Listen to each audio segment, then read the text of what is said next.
श्रीराम समर्थ. गोपाल कृष्ण भगवान की जय. महाराजांच्या चरित्रामध्ये आपल्याला असं दिसतं की कोणी प्रेमाने जेवायला बोलवलं तर ते जात असत. कोणी जेवणामध्ये विष जरी घातलं तरी ते खात असत. हे त्यांचं जगणं म्हणजे जणू काही साक्षीत्वाने जगणं होतं. ते म्हणाले, साक्षीत्व फारच सोपं आहे. कोणी माझ्या गळ्यात हार घातला तरी मी मान पुढे करतो. कोणी माझ्यावर शेण फेकलं तरी मी मान पुढे करतो. हाच खरा साक्षी भाव आहे. आपण फक्त हे ऐकायचं, कारण आपण काही या गोष्टी करू शकत नाही. परमार्थ म्हणजे काय तर आपल्याला हे साधायचं. कोणताही प्रसंग येऊ दे, मी त्यात शांत राहीन, त्या प्रसंगाला साक्षी राहीन, अशी आपली वृत्ती पाहिजे. यालाच विशाल दृष्टी असं म्हणतात. आपली दृष्टी किती विशाल असावी तर सुखाचा डोंगर आला तरी आपण शांत असावं आणि दुःखाचा डोंगर आला तरीही शांतच असावं. महाराजांनी एक सुंदर दृष्टांत असा दिलाय की पूर्वीच्या काळी अनेक राज्य असत, अनेक राजे असत. एखाद्या राजाने दुसऱ्या राजाला जिंकून घेतलं आणि त्याला कैदी म्हणून आपल्या पुढे उभं केलं. तर गंमत अशी आहे की ज्या सिंहासनावर तो राजा म्हणून बसलेला असतो त्याच सिंहासनापुढे आज तो कैदी म्हणून येतो.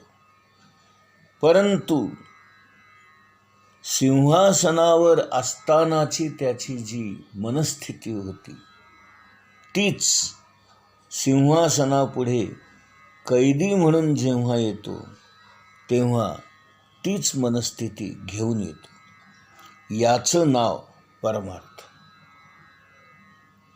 लोकमान्य टिळकांना 6 वर्षाची कारावासाची शिक्षा झाली.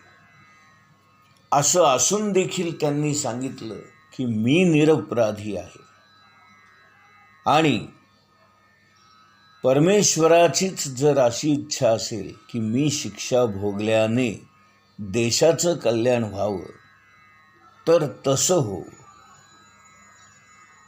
म्हणजे लोकमान्य टिळकांचं धैर्य किती होतं हे आपल्याला या उदाहरणातून दिसून येतं. ते अत्यंत धैर्यवान होते, आदर्श होते. आपण निदान थोडं तरी अशा गोष्टीतून शिकावं. आता आपण गीतेमधला 15वा श्लोक बघूया.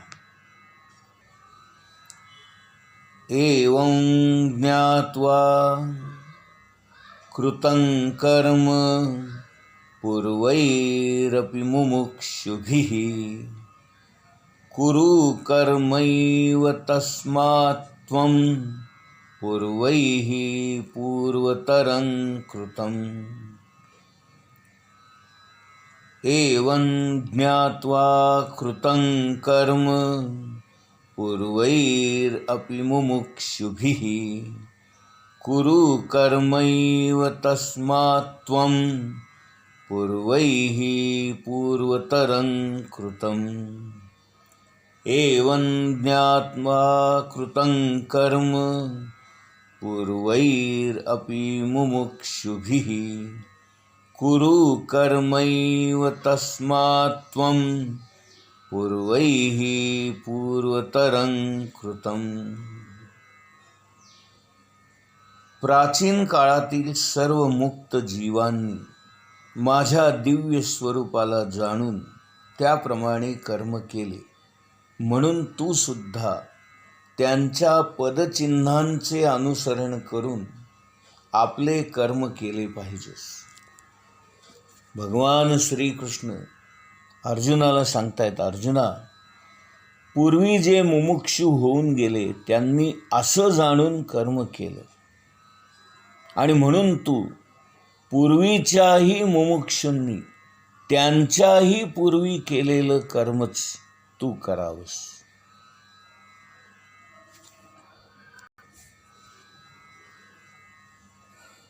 ओवी क्रमांक 82. मागील मुमुक्षु जे होते तेही ऐशिया जाणोनी माते, कर्मे केली समजते धनुर्धरा. ज्ञानेश्वर महाराज म्हणतात की मागचे जे मुमुक्षु होते, मुमुक्षु म्हणजे मोक्षाची इच्छा करणारे, त्यांनी ज्याप्रमाणे कर्म केलं तसं तू कर. त्यांचा हेतू काय होता तर भगवंताचं दर्शन करून घ्यावं हाच त्यांचा हेतू होता. विवेकानंदांची शिक्षणाची एक व्याख्या आहे. ते म्हणतात, education is the development of divinity in man. म्हणजे माणसाच्या अंगी असणारं ईश्वर तत्व, त्याचा विकास करणे म्हणजे शिक्षण. परंतु आजच्या जर शिक्षण व्यवस्थेकडे आपण पाहिलं तर सगळं वाटोळं झालेलं दिसतं आपल्याला. आणि ही व्याख्या तर कुणीही मान्य करणार नाहीत. आज जर विवेकानंद जिवंत असते तर कुणी त्यांच्याकडे ढुंकून सुद्धा पाहिलं नसतं. इतकी आपली शिक्षण व्यवस्था भ्रष्टाचाराने बोकाळलेली आहे. एज्युकेशन याचा अर्थ आतून असणारं बाहेर काढणं. म्हणजे एखाद्या गोष्टीमध्ये जो काही अर्थ आहे तो अर्थ बाहेर काढणं, याला एज्युकेशन असं म्हणतात. म्हणजे आपल्या अंगी ज्या सुप्त शक्ती आहेत, सुप्त गुण आहेत, सुप्त गोष्टी आहेत, त्या शक्ती बाहेर काढून त्यांचा विकास करणे याला शिक्षण म्हणतात. माणूस मग तो कुठल्याही जातीचा असो, वर्णाचा असो, धर्माचा असो, त्याच्या अंगी काही ना काही सुप्त शक्ती असतातच. त्या शक्तींचा विकास करणं म्हणजे शिक्षण. आणि हे समाजाने घडवून आणायचं असतं. परंतु आजकाल दुसऱ्याचं भलं करावं, दुसऱ्याचा विकास करावा, दुसऱ्याचे गुण बाहेर आणावे असं कोणाला पडलंय हो? जो तो आपला स्वतःचा स्वार्थ पाहत असतो. माझंच कसं भलं होईल, मीच कसा मोठा होईन, मलाच कसे पैसे मिळतील. आपण दुसऱ्याचा कधीच विचार करत नाही.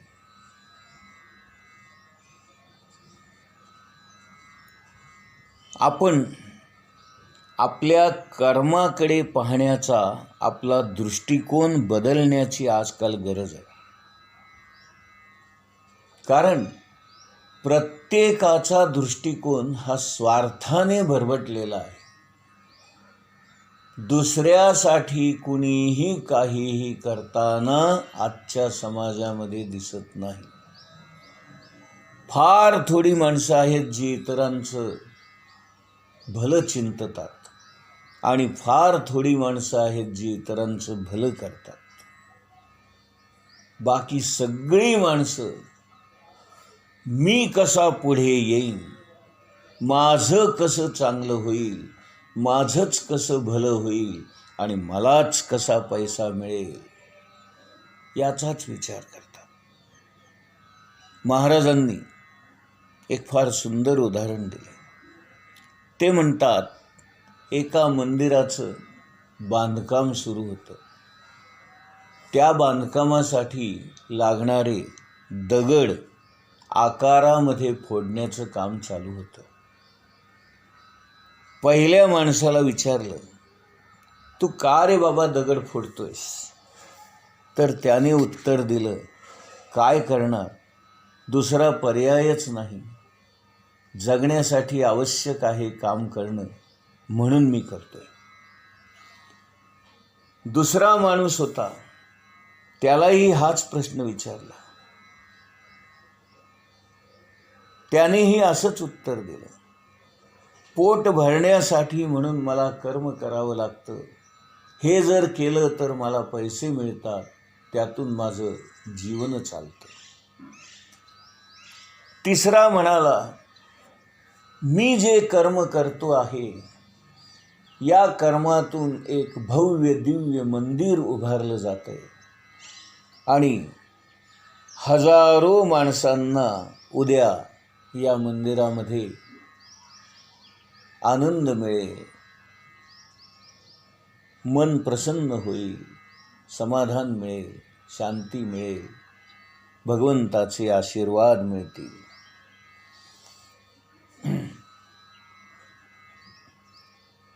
अशा प्रकारे 3 माणसांचे 3 उद्गार इथे महाराजांनी सांगितलेत.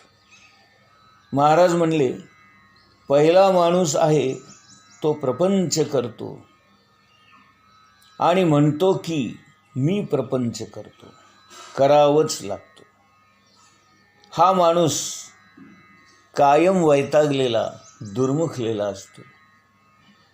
हिंदीमध्ये एक फार सुंदर वाक्य, एकाने दुसऱ्याला विचारलं, मियाँ क्यों रोते हो? तर त्याने काय सांगावं, मेरी सूरत ही ऐसी है, मैं रोता नहीं. दुसरा माणूस जो आहे त्याला त्याच्या कामामध्ये आनंद मिळतोय. का? कारण यापासून पैसा मिळतोय, मोबदला मिळतोय, म्हणून तेवढ्यापुरताच त्याचा आनंद आहे.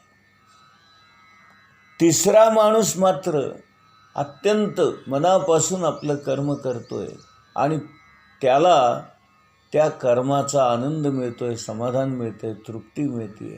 कारण तो असा भाव ठेवून कर्म करतोय की मी उद्या असेन नसेन, पण हे मंदिर मात्र कायम असेल आणि माझ्या कामातून हे मंदिर निर्माण होणार आहे आणि माझं हे कर्तव्य आहे की ते मंदिर उत्तमातलं उत्तम होईल, असं कार्य माझं व्हावं, ही माझी इच्छा आहे. महाराज म्हणतात, हा तिसरा दृष्टिकोन फार महत्त्वाचा आहे. मी परमेश्वराचं काम करतो आहे अशी भावना जर आपण ठेवली तर आपण सारे साधूच होऊन जाऊ. आता इथे मला माझ्याबद्दल सांगण्याचा मोह होतोय. वास्तविक पाहता हे सांगू नये हे मलाही कळतंय, पण काय करणार, सांगितल्याशिवाय तुम्हाला माझ्या मनातला भाव कसा कळायचा हो? मी मुद्दाम तुम्हाला माझ्या मनातला भाव इथे सांगतोय की आत्ता या उदाहरणामध्ये जो तिसरा माणूस बघितला, त्या तिसऱ्या माणसाप्रमाणेच माझी देखील मनोभूमिका सतत असते. मी देखील ही प्रवचन करताना अत्यंत आनंदाने, अत्यंत प्रेमाने, अत्यंत मनापासून, अत्यंत भक्तिभावाने, अत्यंत निरपेक्षपणे, अत्यंत निस्वार्थीपणे करतोय. आणि हे कर्म भगवंताने मला दिलेलं आहे असं समजून करतोय. याच्यामध्ये माझा कुठलाही कर्तेपणा नाही.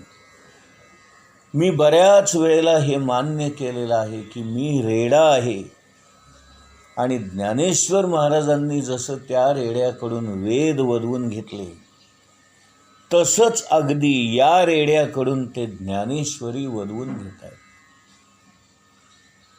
किंवा मी हेही बऱ्याच वेळा तुम्हाला सांगितलंय की मी नुसता निमित्त मात्र आहे. माझ्या मुखातून भगवंतच बोलत असतो. तोच मला विचार देत असतो, तोच माझ्याकडून हे कर्म करून घेत असतो. आनंद जोशी हा महाशून्य आहे, मूर्ख आहे, दगड आहे, हे सुद्धा मी अनेक वेळा तुम्हाला सांगितलं. आणि अगदी त्या तिसऱ्या माणसाप्रमाणे माझाही हाच भाव आहे की उद्या मी असेन नसेन, म्हणजे नसणारच आहे, पण ही प्रवचनं मात्र यूट्यूबवर आल्यामुळे, या मोबाईलच्या माध्यमातून अनेक घराघरामध्ये पोचल्यामुळे, जगभर पोचल्यामुळे ही कायम राहतील याची मला खात्री आहे. आणि या प्रवचनाचा आनंद इथून पुढच्या अनेक पिढ्या घेतील याची पण मला खात्री आहे. कारण हे भगवंताचं कार्य आहे आणि भगवंतच तो माझ्याकडून करवून घेतो. आणि माझ्याही मनातला भाव त्या तिसऱ्या माणसासारखा आहे, ज्याचं उदाहरण महाराजांनी आपल्या प्रवचनात दिलेलं आहे.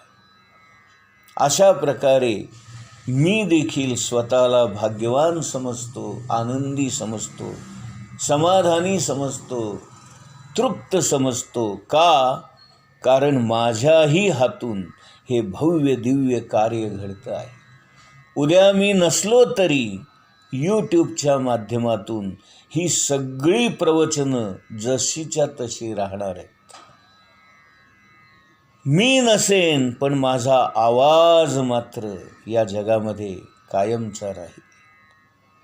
मरावे परी कीर्ती रूपे उरावे, असं जे आपण म्हणतो, नाही कीर्ती पण निदान आवाज रूपी तरी मी मागे नक्कीच आहे.